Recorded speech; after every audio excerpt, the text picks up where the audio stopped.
So we got the cheese cutter, we've got it set at this setting, and we're gonna start by just making some vertical facets. And so that gauge is gonna keep my cut consistent.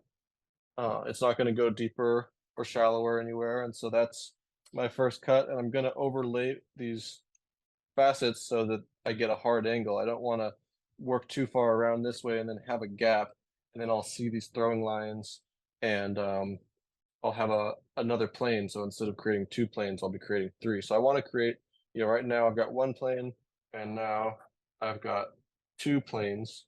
And depending on how wide your cylinder is, and how deep your gauge is, you're gonna have to kind of play around with how many facets you're gonna make on a given cylinder. And so I've found that I really like how they look when I've got 5 vertical facets. And so I'm gonna aim for 5, and that means that I've got to overlap it just so much with this depth of a cut and with this width of a cylinder.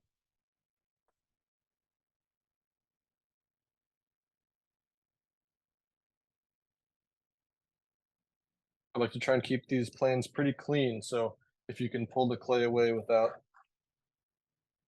kind of messing it up, that's nice.